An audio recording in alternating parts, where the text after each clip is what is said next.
Hey everyone, today I'm going to show you how to capture Strinova on OBS Studio. Without any further ado, let's get started. First, open your OBS application on your computer. Now, here's an important note before we proceed. Make sure Strinova is already open and running on your PC.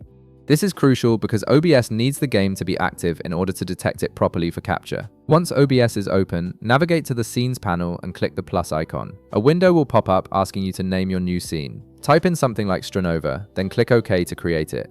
Next, look at the bottom left section of your screen and find the Sources panel. Click the plus icon there to add a new source. From the menu that appears, select Game Capture, then click OK to proceed.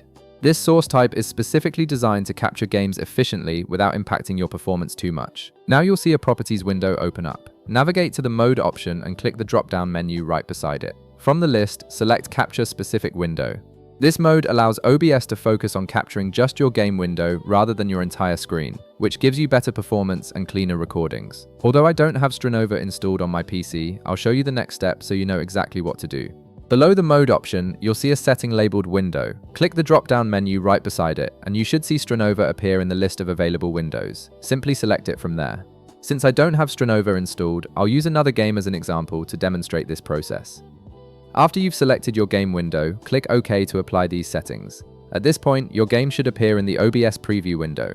Now, to make sure your game fills the entire screen properly, right-click on the game capture source you just added. Hover your mouse over Transform in the menu that appears, then select Fit to Screen.